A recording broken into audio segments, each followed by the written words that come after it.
Na última semana nós acompanhamos a eleição de Donald Trump, que mexeu com os mercados e cotações de moeda. O S&P chegou próximo aos 6 mil pontos, o Bitcoin subiu mais de 20%. E para comentar de todo esse cenário, eu trouxe aqui no canal novamente Fábio Fares, analista com mais de 2 décadas de experiência, principal professor do Viver de Renda no exterior e monitor do Viver de Renda. Fábio, bem-vindo novamente aqui ao canal Você Mais Rico. Eu agradeço o convite, é sempre um prazer vir bater esse papo com você aqui e com o seu público, Bruno. E começando por um assunto que deve estar na boca de todo mundo, que é a questão do dólar. Pegamos previsões do começo do ano, muita gente falando o dólar vai bater 4,50. Na eleição do Trump a gente viu aquele erro do Google, colocando o dólar acima de R$6, mas no início ninguém sabia que era erro.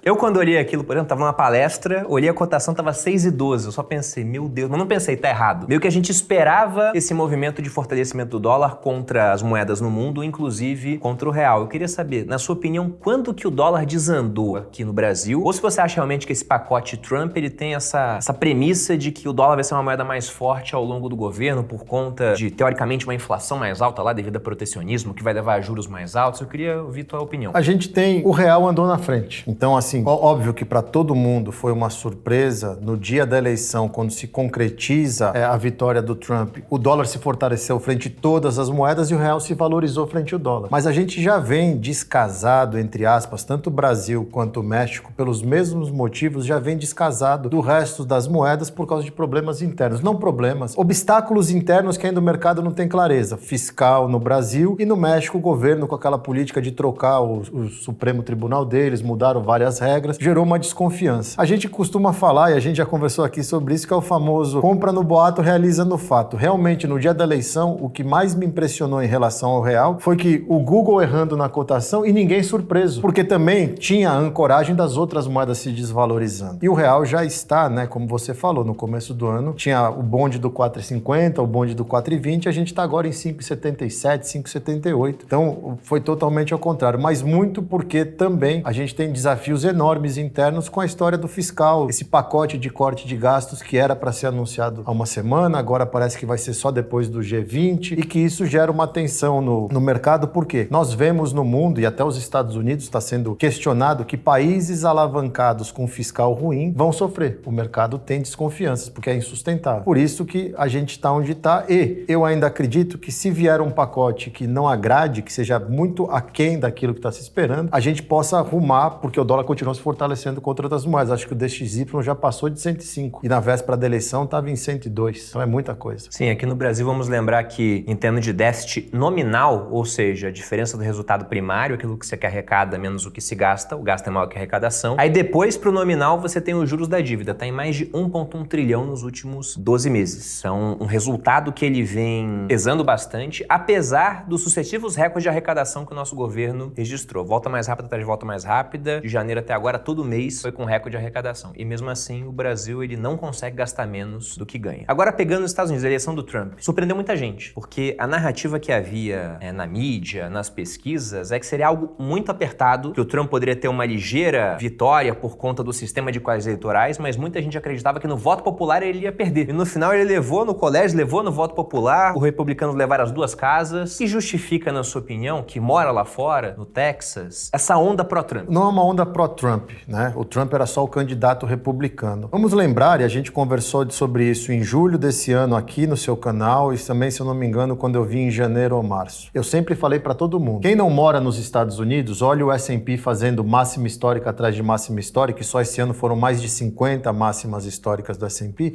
e acha que tá tudo bem. E o americano deu um recado na urna que não tá tudo bem na economia americana. Eu sei que os indicadores da economia americana estão saudáveis e tudo mais, mas o americano tá com dificuldade, porque a abundância que existia lá não existe mais, tem dívida, não consegue negociar a casa por causa de juros altos, o preço do combustível, o preço dos alimentos. E a candidata democrata, durante a campanha dela, ela se apegou muito mais a temas da agenda, de diversidade, baboseiras, na opinião dos americanos, que falam assim, a gente tem um problema de economia, eu quero saber como eu vou pôr comida no meu prato. Eu não tô preocupado com essa história dos meninos, das meninas, de a cultura woke, eu não quero saber disso. Como você vai resolver a economia? E nunca endereçou isso. E eu acho que a urna urna foi justamente um voto para. Inclusive, nas entrevistas depois falavam, a economia americana. Tanto que, quando abriram as urnas, começaram a sair os resultados, eles fazem várias pesquisas, né? E 58% dos americanos estavam com medo da economia, que estavam com problemas na economia e queriam uma solução. Isso foi pesquisa de boca de urna. Esse é um baita do indicador que mostra que não é que o americano elegeu o Trump, por mais que ele foi eleito com a grande maioria, mas é muito significativo terem virado na Câmara dos Deputados, por exemplo, terem levado o Senado, ter sido uma onda vermelha, que mostra uma insatisfação com problemas estruturais que o americano está sentindo e que o outro partido não foi capaz de mostrar durante a campanha como iria solucionar. Vamos lembrar que lá fora, vermelho é a cor dos republicanos, os democratas, eles são azuis. Então muda um pouco aqui a dinâmica do Brasil, onde geralmente a gente fica à esquerda como vermelha. E eu queria saber também, na sua opinião, como é que deve ser esse pacote Trump, vamos colocar assim, porque, olha a opinião de 9 entre 10 analistas, o pessoal está falando que as políticas do Trump, voltadas, por exemplo, para o protecionismo, taxa a China, taxa outros países, vão melhorar o mercado interno em termos de aquecimento, mas vai levar a uma inflação mais alta, com preços mais altos. Como a medida ortodoxa para se combater essa inflação são juros mais altos, o pessoal espera juros mais altos por mais tempo e até por isso a gente teria essa valorização do dólar contra outras moedas. O pessoal entendendo, vai ter mais recompensa de juros nos Estados Unidos, vão mandar dinheiro para lá. Você concorda com esse raciocínio? Ou você acha que o pessoal está interpretando mal a agenda do Trump? Essa foi a agenda da campanha do Trump e o reflexo do primeiro governo do Trump. Trump, um político de primeira viagem, um empresário a vida inteira, eleito presidente, cometeu uma série de erros, tanto que não se reelegeu. Teve que passar um mandato para ele conseguir voltar. Quando a gente olha para o que ele fala na campanha, é muito parecido com aquilo que ele já tinha feito e é muito parecido com o que as pessoas estão falando que ele vai fazer. Mas quando você olha a qualidade das pessoas que dessa vez ele está trazendo para o governo e está endereçando os problemas graves que os Estados Unidos têm, eu sou cético em achar que essa agenda de mais inflação, que vai demandar mais juros e que vai continuar prejudicando a vida do americano, porque até teve uma frase do Musk que vai ser pessoa ativa no governo, ele tem muita intimidade com o Trump, cresceu muito dentro do staff do Trump, vai ter um papel no governo, junto com o Vivek, para buscar eficiência. O Musk falou, talvez seja necessário a gente passar por uma dor inicial para chegar na prosperidade. Só que eu não acho que essa dor inicial seja essa agenda de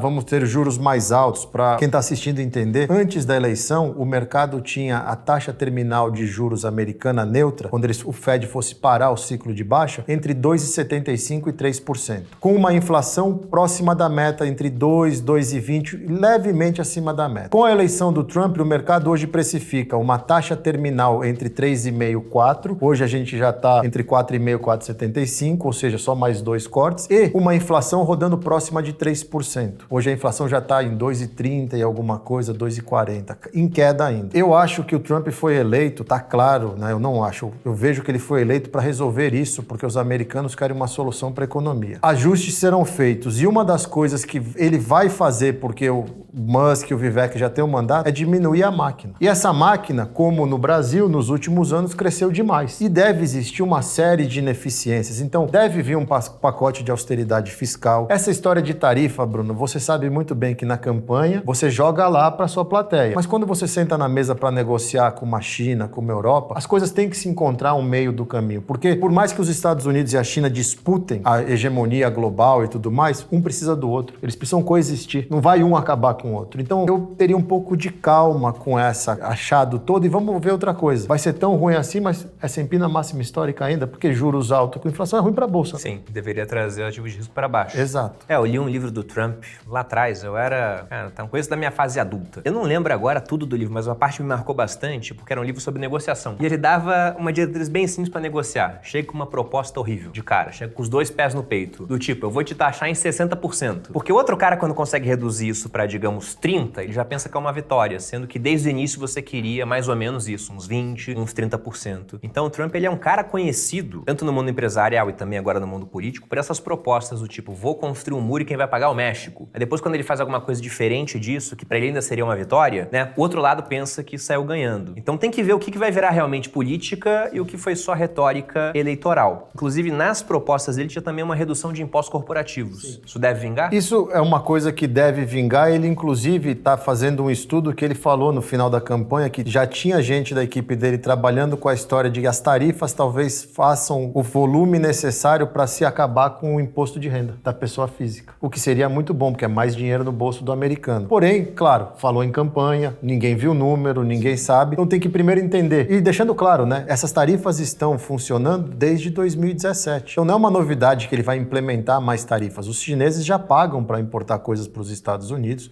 para exportar, desculpa, coisas para os Estados Unidos, já faz muito tempo. É só uma questão, ele quer aumentar tarifas e quer colocar tarifa na Europa também de 10%, uma coisa assim. Tudo em política a gente tem que esperar as pessoas sentarem na mesa, porque foi o que você falou. Uma coisa é o que eu falo na campanha e a ancoragem lá em cima ajuda, porque na hora da negociação você fala, tá bom, então vamos só 30%, ambas as partes estão felizes e eu consegui o que eu queria, aumentar um pouco da tarifa e trazer esse dinheiro para resolver o problema. Por quê? Por mais que o S&P esteja na máxima histórica, por mais que a gente esteja vendo o dólar se valorizando, a dívida americana acima de 35 trilhões de dólares. E se o mercado tiver certo sobre o programa do Trump e ainda geraria um déficit de 7,5 trilhões, é insustentável. E a hegemonia americana começa a ficar em jogo porque hoje ela investe 1 trilhão de dólares por ano em defesa. Tem que cortar isso daí porque o dinheiro não se multiplica. E essa demanda por dólar, com China comprando ouro, Índia comprando ouro, Japão comprando ouro, talvez não seja tudo isso que a gente imagina. Inclusive porque desde a pandemia a dívida americana está sendo rolada em títulos curtos, né? Tanto que o Buffett aí só ele tem 380 bi de T-bills, que são até um ano. Piorando bastante o perfil da dívida, então. Muito encurtada. Esse é um ponto interessante, tem até aquela conhecida lei de Ferguson, que diz que uma potência que gasta mais dinheiro no serviço da sua dívida em comparação à defesa não vai ser uma potência por muito tempo. Então é um ponto de preocupação. E eu já queria entrar agora na situação de Brasil também, porque você citou China, Europa, e como é que você acha que vai ser a relação do governo Trump com o governo Lula durante mais esses 2 anos, sendo que o Lula tem sido vocal em vários encontros internacionais na defesa de um uso alternativo na negociação de outras moedas, uma moeda dos BRICS, por exemplo, e para deixar de usar o dólar. Como é que o Trump vai ouvir esse tipo de proposta? Será que a gente corre o risco, por exemplo, de ser taxado especificamente por conta disso, de ter negociações com mais atrito com os americanos? Ou você acha que não? Que no final, como eles não querem comprar da China, vão acabar comprando mais da gente, por exemplo? Eu acho que a relação Lula-Trump, ela começa bem estremecida. Não só por isso, mas também porque o Lula não só abertamente apoiou a Câmara, como chamou o Trump de nazista. E essa reportagem repercutiu forte lá nos Estados Unidos, em vários sites e dentro da equipe do Trump. Então, assim, o Trump é um cara que tem um ego, né? E você não quer abalar muito esse ego quando você precisa ter boas relações com ele. E vamos lembrar que do lado do Brasil tem um país que tem um cara lá que o Trump admira muito, que apoiou o Trump, que foi lá fazer coisas com o Trump, participou de eventos com o Trump, que é o Milena Argentina. Então, se há alguém que larga na frente com boas relações, é a Argentina. Diplomacia sempre tem que existir. Agora também tem que entender qual é a vontade do Brasil em ter essa relação. Há 2 dias atrás, o presidente Lula acenou que tem que tratar como democrata, comparou que ele teve boas relações com o Bush lá atrás e tudo mais, e que ele está sempre aberto para conversar. Mas como a internet é eterna, tem lá ele chamando o cara de nazista, e isso é meio forte. Eu não sei o quão forte é. Não, pro Trump com certeza é, que o Lula já chamou o Alckmin de nazista. Agora o Alckmin é o vice do Lula, né?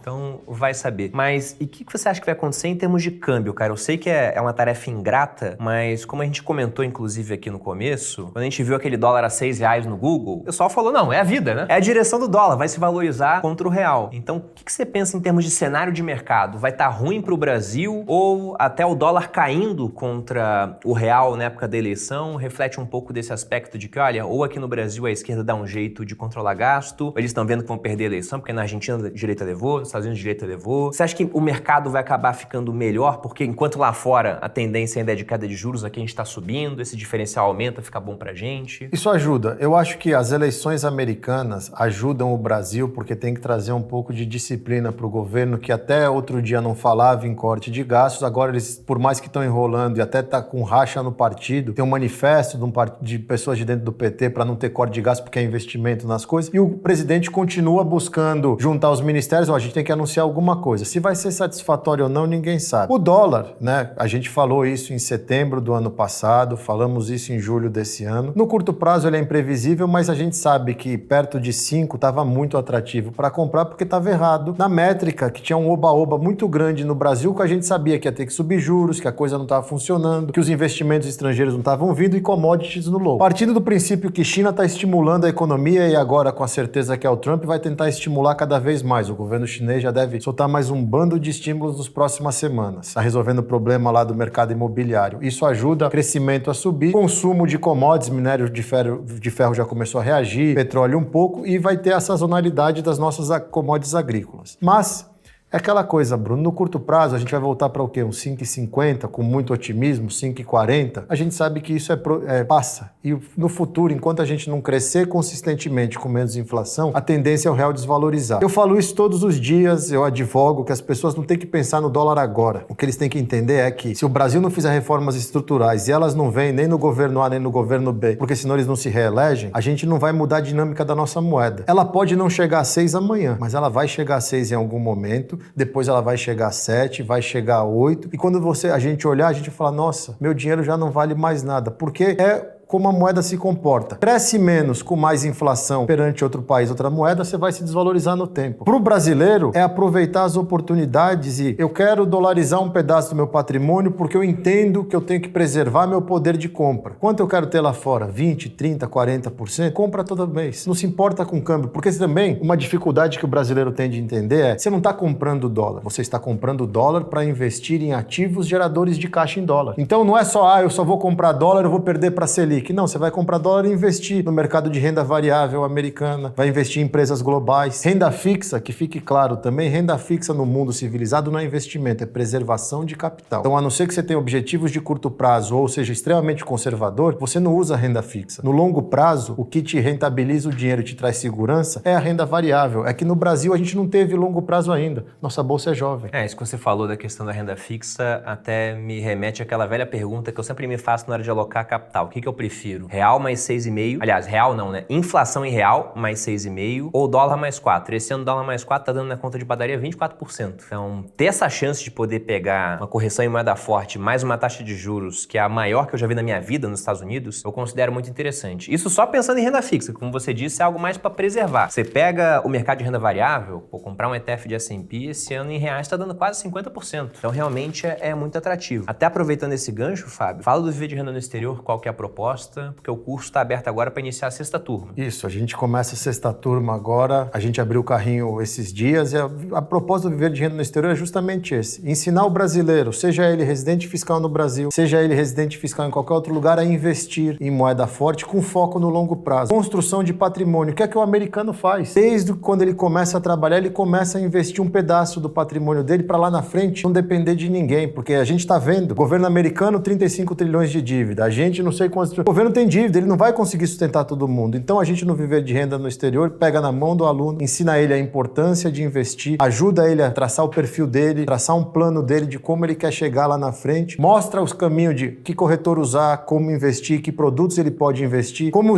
faço a gestão do meu patrimônio e no final a gente olha aquela parte que ninguém gosta, mas você vai pagar esse tipo de imposto porque você mora no Brasil, esse tipo de imposto se você mora nos Estados Unidos, na Europa, e você vai ter todo o caminho das pedras para poder investir por conta própria e lá na frente ter uma renda proveniente dos seus investimentos para curtir seu futuro. E um grande diferencial do curso é que, por exemplo, o brasileiro que mora fora do Brasil, deu sua saída fiscal ou pretende fazer isso, geralmente ele fica meio órfão nessa situação dos impostos. Ele não sabe como funciona e até deixa de investir por conta disso, com medo de ser bitributado aqui no país e também fora, ou por não entender a tributação, cometer algum tipo de delito lá fora. Viver de Renda no Exterior já passaram alunos de quantos países? Mais de 60. Mais de 60 países e todos aprenderam o caso específico dos impostos para aquele país. Mas eu sou de um país que nunca foi. O Fábio vai pegar a equipe dele e vai ver, o imposto para você é desse jeito. E te entregar para que você possa estar a par das suas obrigações. Para quem quiser fazer parte, tem um link aqui na descrição, você pode entrar na turma 6. E aí você falou de investir lá fora em ativos geradores de caixa, mas acho que a gente não pode deixar de explorar aqui a dinâmica de um ativo que não gera caixa, mas que se valorizou bastante desde a eleição do Trump, foi mais de 20% de subida, que é o Bitcoin. O quanto você acha que realmente é retórica eleitoral para se eleger e o quanto daquilo que o Trump falou, do tipo, o futuro do Bitcoin vai ser nos Estados Unidos, eu vou preservar o direito de autocustódia, eu vou montar uma reserva estratégica em Bitcoins, o quanto disso deve acontecer de fato? Não, eu acho que deve acontecer, porque o Trump ele tem muitas pessoas ao redor dele que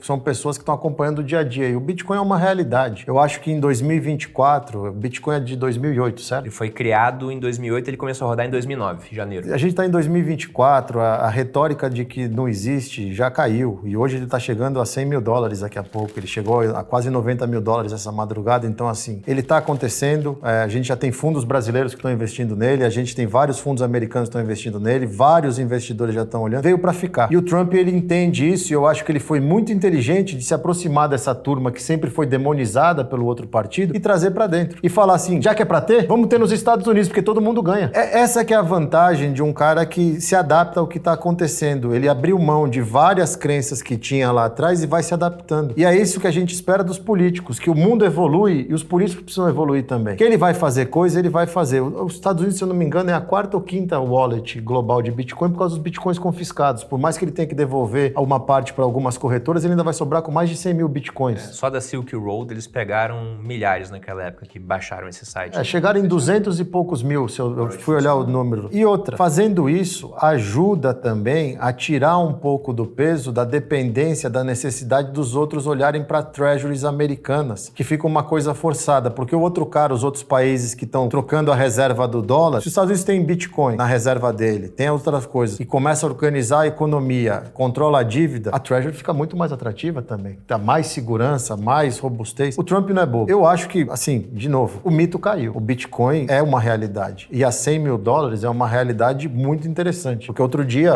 um ano e meio era 16 mil, não era uma coisa? Sim, quando quebrou a FTX foi para 16 mil. Março de 23. Foi final de 22. Final de 22. Foi novembro, dezembro, por aí. Só a Nvidia empata de lá pra cá? Acho que a Nvidia Ganha um pouco. ganha. Mas é a Nvidia, né? É a Nvidia. A líder da revolução de IA. O Trump, ele vai trazer para os Estados Unidos tudo que ele enxergar que traga benefícios para os Estados Unidos. E nisso ele tem razão. Se isso daqui veio para ficar uma realidade, faz nos Estados Unidos. Ajuda todo mundo. E até pegando esse ponto de Nvidia, por exemplo, no mercado americano, onde é que você acha que são as melhores oportunidades hoje? Porque uma coisa que a gente vê muito aqui no Brasil é que o nosso mercado, por múltiplos, ele tá barato. Só que ele tá barato já tem um tempo. E pode ficar muito mais barato ainda. O pessoal fala que NTNB, a IPCA mais 6 é muito bom, mas tá batendo quase IPCA mais 7. Mas lá fora também tem uma renda fixa com um patamar de juros muito generoso que a gente não viu durante décadas. E a Bolsa Americana não para de fazer novas máximas. Aqui no Brasil, quando fazer uma nova máxima do Ibovespa, o pessoal comemora. E é algo que não acontece com recorrência. Lá fora não, você falou, foram mais de 50 novas máximas no ano. Também tem o Bitcoin. Como é que você encara assim? Onde é que você está enxergando as principais oportunidades? Olha, Bruno, eu tô um pouco contrário ao que o mercado está olhando e eu tô achando muito interessante alguns setores da economia americana que, se o Trump conserta a economia, tem muito espaço para andar. Porque, veja, o S&P subiu 20 e pouco, mas 5% dessa alta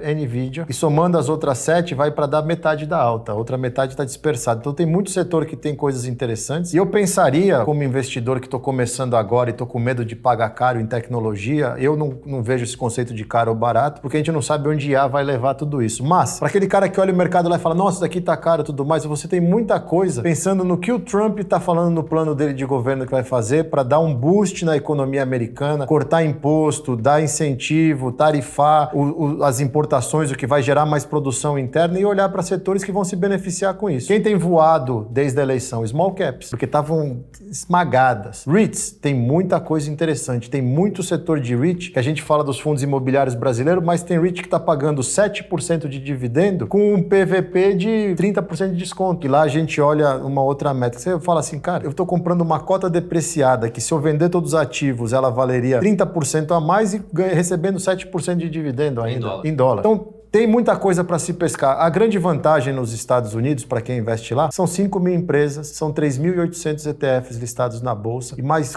quase 300 REITs. Opção não falta. O importante é ter o conhecimento para saber, primeiro, o que serve para o meu perfil e aonde eu vou procurar o que serve para o meu perfil. E se você estivesse começando agora, qual que seria uma boa estratégia inicial, pensando naquela pessoa que caiu de paraquedas aqui, não investe lá fora ainda, mas tem essa intenção? ETFs. ETFs é o cartão de entrada para todo investidor no mercado global, porque ele te faz com pouco, muito, te traz a segurança de estar diversificado. Com um ativo você tem 10 mil empresas. Então te ajuda a começar a navegar, inclusive porque o mercado americano, você concorda comigo, que é extremamente eficiente. Sim, muito. Então a gente está partindo do princípio que tudo que a gente está esperando já está no preço dos ativos. É melhor então ir no ETF, porque na premissa errada, se tudo cair, o ETF vai se tá diversificado, se cair um setor de tecnologia você vai ter outras coisas, e ele te ajuda a ir entendendo que o que que premia é o longo prazo, não é o amanhã, é o lá na frente. Então ele te ajuda aí criando esse senso de longo prazo. Lá fora eu invisto só por ETFs, tenho a mesma cabeça do Fábio, porque é um mercado que só de americano tem mais de 150 milhões de investidores, fora os brasileiros, colombianos, argentinos, América Latina toda, Europa, África, Ásia, Oceania, com o IA, com algoritmo, com estagiário ganhando 20 mil para trabalhar em Wall Street. Então eu acho que seria muita arrogância da minha parte achar que eu vou sentar numa hora da semana que eu tenho livre para ver o mercado americano e ver, agora eu vou ganhar do S&P. Eu não sou capaz disso. Aqui no Brasil, como o mercado é muito ineficiente, poucos participantes, menos informação, os participantes não têm tanto poder de interpretar corretamente a informação, eu ainda faço meu stock picking, mas eu sei que é algo temporário. Com o tempo, acho que isso vai acabar, eu vou investir aqui também através de ETFs. E lá fora, se o cara faz o básico do básico, compra o ETF de S&P, esse ano tá dando quase 50%. Uma curiosidade, né? O mercado americano, desde o finalzinho de 23, virada de 24, ele tem mais investidores passivos, ou seja, em ETFs, do que de stock picking. Primeira vez na história que isso virou, tanto que hoje os ETFs valem 9 trilhões de dólares e estão ganhando cada vez mais adeptos, porque é o simples. Você tem que trabalhar, você tem que cuidar da sua família, fazer outras coisas. Você não vai ficar lendo balanço de empresa. Tem quem goste,